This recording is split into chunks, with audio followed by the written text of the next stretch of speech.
बिस्मिल्लाहिर्रहमानिर्रहीम। अस्सलामुअलैकुम my dear students, उम्मीद है आप सब खैरियत से होंगे। ये वीडियो स्पेशली मेरे 10th क्लास के स्टूडेंट्स के लिए है जिन्हों के बायोलॉजी पढ़ रहे हैं। ये रिक्वेस्टेड वीडियो है। कुछ बच्चों ने मुझे रिक्वेस्ट की थी कि मैम प्लीज़ आप बायोलॉजी के भी कुछ गेस बता दीजिए ताकि हम आसानी से पेपर की तैयारी कर सकें। Dear students, I know that आपको ज़्यादा पढ़ने का मौका नहीं मिला, ना ही आप ज़्यादा क्लासेस अटेंड कर पाए हैं और लेकिन बिल्कुल भी आप टेंशन ना लें। अगर आपने अभी तक बायो की बुक को हाथ भी नहीं लगाया था तो जो मैं आपके साथ क्वेश्चंस शेयर करने जा रही हूँ बस आप इन्हीं पर फोकस कीजिए तो आप बहुत अच्छे मार्क्स लेकर पास हो सकते हैं। और मेरे वो स्टूडेंट्स जो कि लगातार मेहनत करते रहे उनके लिए ज़्यादा अच्छी बात है, वो 100% मार्क्स ले सकते हैं। तो डियर स्टूडेंट्स, अल्लाह का नाम लेकर शुरू करते हैं हम।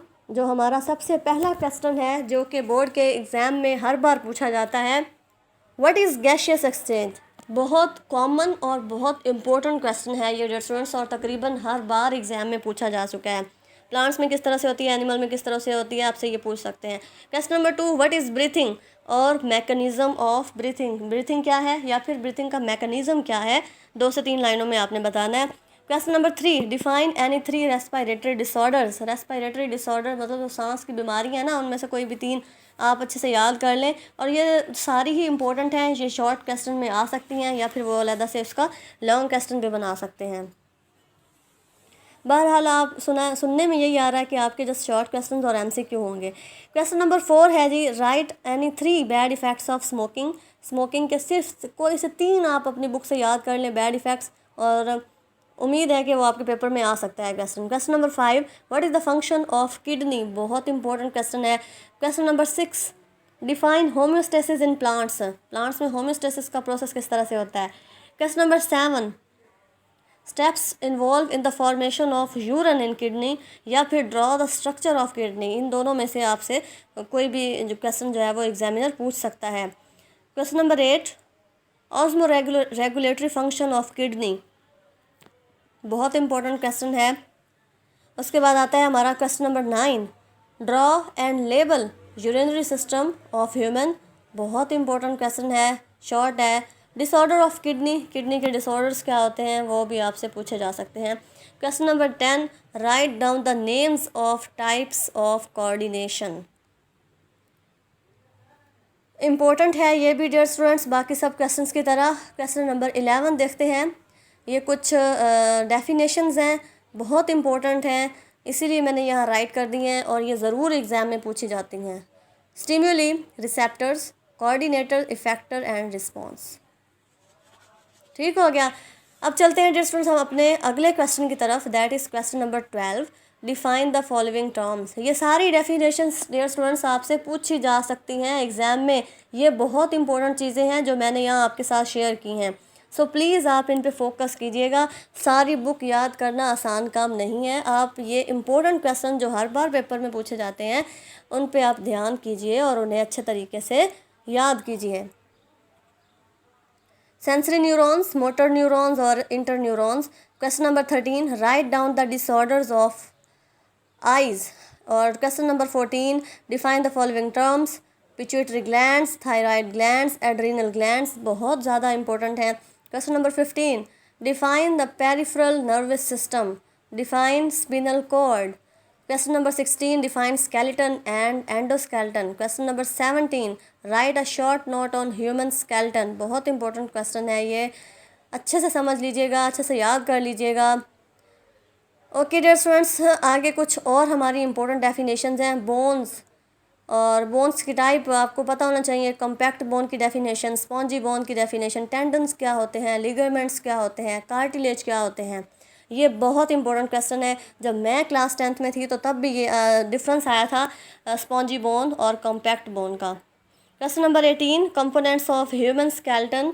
वेरी शॉर्ट नोट आपने इसे याद कर लेना है। Question number 19, right a very short note on types of joints. Question number 20, all definitions of muscles and movement. Muscle and movement का आपका एक चैप्टर है, उसमें बहुत सारी डेफिनेशंस दी हुई हैं, उन्हें आप ज़रा देख लीजिएगा। यही आपके स्केलेटन सिस्टम वाले चैप्टर में है। ओके डियर स्टूडेंट्स, नेक्स्ट देखते हैं क्वेश्चन नंबर 21, डिफ़ाइन रिप्रोडक्शन, बहुत ज़्यादा इंपॉर्टेंट है। ये जो चैप्टर की जो बेसिक्स चीज़ें होती हैं ना, यही एग्ज़ाम में पूछी जाती हैं, तो आपको इनके बारे में अच्छे से पता होना चाहिए। अब रिप्रोडक्शन वो पूछ सकता है या फिर वो टाइप्स पूछ सकता है, उन टाइप्स का आपसे डिफरेंस पूछा जा सकता है कि सेक्सुअल रिप्रोडक्शन क्या होती है और एसेक्सुअल। बहुत सी मतलब कॉमन सी ये डेफिनेशंस हैं जिससे आप याद करके अच्छे मार्क्स ले सकते हैं। Question number 22, write a short note on the following methods of asexual reproduction: binary fission, fragmentation, budding, spore formation, parthenogenesis। बहुत इंपॉर्टेंट है, आगे आप एफएससी में भी यही पढ़ने जा रहे हैं। क्वेश्चन नंबर 23 है जी, define gametogenesis. Question number 24, define fertilization, internal और external. Question number 25, define oogenesis. Question number 26, what is AIDS एक बीमारी है, उसके बारे में आप क्या जानते हैं, आपसे एग्जाम में पूछा जा सकता है। Question number 27, what is genetics, define genetics, बहुत ज़्यादा इंपॉर्टेंट क्वेश्चन है। Question number 28, difference between chromosome and gene, बहुत बहुत बहुत इंपॉर्टेंट है। डिफाइन मेंडल लॉ, आप ज़्यादा मतलब इसे याद ना करें, आप सिंपली इनकी डेफिनेशंस याद कर लें। मेंडल लॉ ऑफ इनहेरिटेंस क्या है, Mendel law of independent assortment या फिर सेग्रीगेशन, इनकी जस्ट डेफिनेशंस याद करनी है। Very short note on Watson Crick model of DNA, बहुत इंपॉर्टेंट क्वेश्चन है। हम लोगों ने भी अपनी क्लास 10th में बहुत अच्छे से याद किया था, लेकिन अनफॉर्चुनेटली फर्स्ट टाइम में मेरा पेपर था, तो तब वहाँ पर ये क्वेश्चन जो है वो हमें देखने को मिला नहीं था। आगे है dear students question number 33, define law of segregation, जो मैं आपको पहले ही बता चुकी हूँ। इंडिपेंडेंट असॉर्टमेंट, दोनों लॉज की डेफिनेशंस जस्ट याद करनी है। Question number 34, difference between monohybrid and dihybrid cross. Question number 35, difference between codominance and incomplete dominance. Question number 36, define population and community, बहुत ज़्यादा इंपॉर्टेंट और हर बार आता है। Define ecology, very very important. Define following terms, symbiosis बहुत पूछा जाता है, पैरासाइटिज्म, इन दोनों के डिफरेंस भी आ सकते हैं, म्यूचुअलिज्म, कमेंसलिज्म और dengue fever. Question number 39, write down the components of ecosystem और define the component of ecosystem, इनकी आपने डेफिनेशन याद कर लेनी है। क्वेश्चन नंबर 40 है जी, define the following a biotic components, biotic components, producers, consumers, primary, secondary और टर्शरी कंज्यूमर्स। और नंबर 5 पे डिकम्पोजर्स, बहुत ज़्यादा इंपॉर्टेंट हैं और आप मेरे से लिखवा लें कि इनमें से कोई ना कोई ज़रूर पेपर में आएगी। क्वेश्चन नंबर 41 है, difference between food chain and food web. Question number 42 है जी, define the following acid rain, nitrification. Acid rain तो आप मेरे से लिखवा लेंगे, पेपर में आया पड़ा है। ठीक हो गया डियर स्टूडेंट्स, ये बहुत इंपॉर्टेंट क्वेश्चन हैं और आपने अच्छे से याद करने हैं। आगे ये डेफिनेशंस हैं, कुछ मैंने आपके लिए यहाँ राइट कर दी हैं। Nitrogen cycle, renewable, non renewable resources, pollution क्या होती है, पोल्यूटेंट्स। अच्छा मज़े की बात, ये पोल्यूशन, पोल्यूटेंट, एसिड रेन और green house effect, global warming, ये सारे आपने केमिस्ट्री में भी याद किए हुए हैं, सो ये आपके लिए बहुत अच्छी बात है। उसके बाद प्रीडेशन है, मोनिफिकेशन है, नाइट्रिफिकेशन, ये कुछ अलग से इन्हें याद करना है। क्वेश्चन नंबर 43 में भी कुछ मैंने आपके लिए इंपॉर्टेंट डेफिनेशंस राइट कर दी हैं। फर्मेंटेशन हर बार पूछा जाता है, alcoholic lactic acid fermentation, genetic engineering, single cell protein. उसके बाद फार्माकोलॉजी, ड्रग क्या होते हैं, इसके क्या इफेक्ट होते हैं, ये सिंपल डेफिनेशन आपसे पूछी जा सकती है। उसके बाद एडिक्टिव ड्रग्स क्या हो, इसके अलावा medicinal drugs, antibiotics, vaccines, analgesics और सेडेटिव ड्रग्स क्या होती हैं। डियर स्टूडेंट्स, ये कुछ थे इम्पोर्टेंट क्वेश्चंस जो कि आपके एग्ज़ाम में, बायोलॉजी के स्पेशली एग्ज़ाम में हर बार पूछे जाते हैं और आपने क्या करना है, इन्हें अच्छे तरीके से याद कर लेना है।